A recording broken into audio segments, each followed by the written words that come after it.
you're 6.5 years younger than your older brother, you kind of see what's coming down the line academically. Like, I walked into his room and I'm like, hey, what are you studying? I saw he had a textbook, and he said, oh, it's math. And I said, that doesn't say math on it. And he said, oh, well, it's a complex form of math. It's called algebra.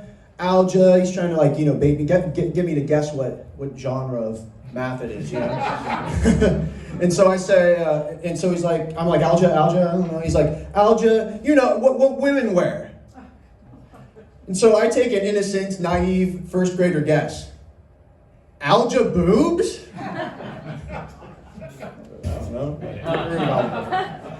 So when you grow up in the safest city in America, Irvine, California, former ImprovCity, for any ImprovCity lore consumers, you kind of have to come up with some exciting things to do. You know, like I had a friend named Evan, and he had a pretty brilliant idea. He was like a kind of a skater kid. He was into like Jackass and all those like comic books and stuff. And I was more like, you know, saxophone player, band kid.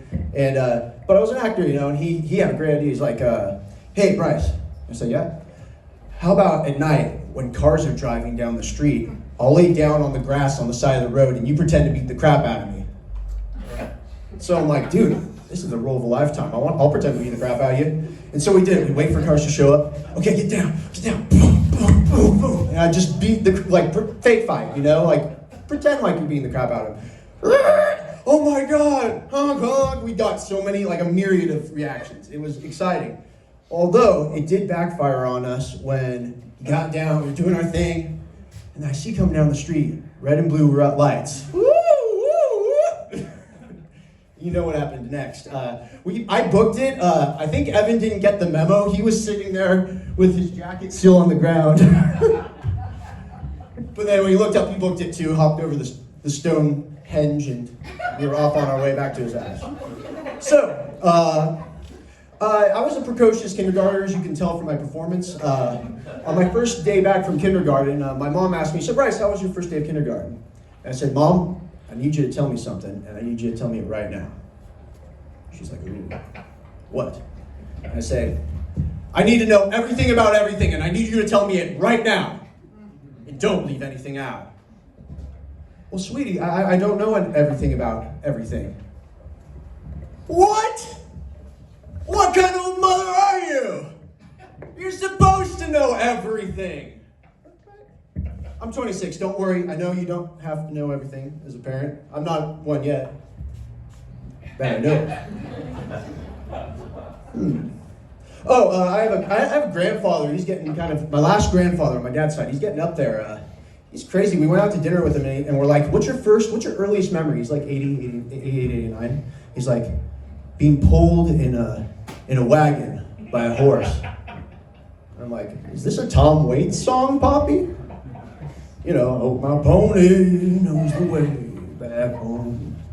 He's kind of an old school guy, you know, like he said something when he was here in California. He's like, a man ain't a man until he's got a knife in his pocket. And on cue, he pulls out like a big dick knife, like not a big dick, like a knife that's the size of a big dick, you know, like just like, geez, Poppy, are you even allowed to have that? It's like a machete. All right, what I'm about to say next. Any grandparents? Give it up for the grandparents that are in the room. The grandparents, yeah, you know. What I'm about to say, I feel comfortable saying this. Don't worry. I know not all grandparents are like this, and I know you think, oh, he doesn't mean that. There's no way he can mean that. Don't worry. I feel comfortable saying this. My grandmother is a bitch. Thank you. No, trust me. I have 3 pieces of evidence that she is. 1, she made us call her grandmother. Not Grammy, not grandma, not Grammy, mammy, pamby crap. Grandmother. The hard 3 syllables. 2, death grip. Across the street, into fast food restaurants, just for fun, you know, fun stuff. And then the 3rd and final nail in the coffin. There may be more nails to come, we don't know. But she made me, on my birthday every year, go to see the Nutcracker. Kind of ironic, you know, considering she's such a ball buster, you know? But, you know, I wish I could have chosen what to do on my birthday, you know? Like, I love music, I'm a musician, you know, but... Dun, dun, dun, dun, dun, dun, dun, dun, dun, dun, dun, Dun, dun, dun, dun, dun. Boring as hell. Dun, dun, dun, dun, dun, dun, dun, dun, dun. Yeah, just not the kind of thing for a 7-year-old, 8-year-old, you know? So then, I had a best friend, every year we got to go as bands to go to Disneyland. And that was kind of cool, because we marched in the parade and all that. I've lost a lot of weight since then, actually. I was kind of heavy, if some of you remember. I had a friend named Jonathan. I was like the fat Laurel to his fat Hardy. We were like, a nice little duo. We both decided simultaneously to go on Peter Pan. You can see the risk in this situation. See, I was the optimist. I was like, they have all safe shapes and sizes at Disneyland. They can lift tons of people on this ride, But my friend Jonathan was the realist, and he turned to me and he said, Bryce, no offense, but we're two fat asses. How is this ride going to hold us up? Awesome. Now, I'm going to close tonight with my final joke.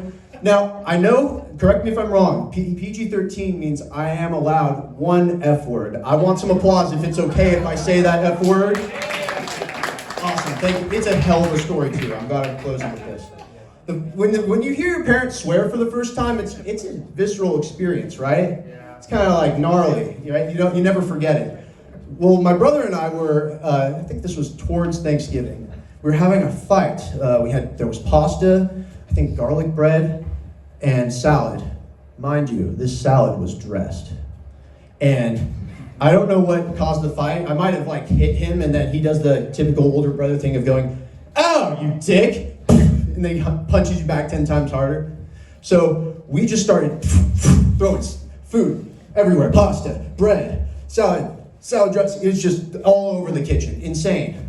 So then around the corner, in walks my dad.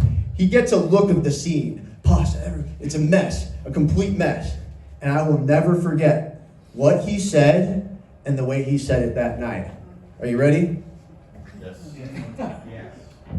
Salad dressing?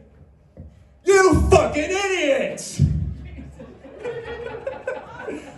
Awesome, that's my time, ladies and gentlemen. Thank you so much for having me. Give it up for Bryce and give it for by the way, I never said an F word or a bad word. Say it. Anyway, no, I blush. Give it up to all our comics tonight. Asa Kachatrian, Teddy Moore, Al Di Roberto, Dan.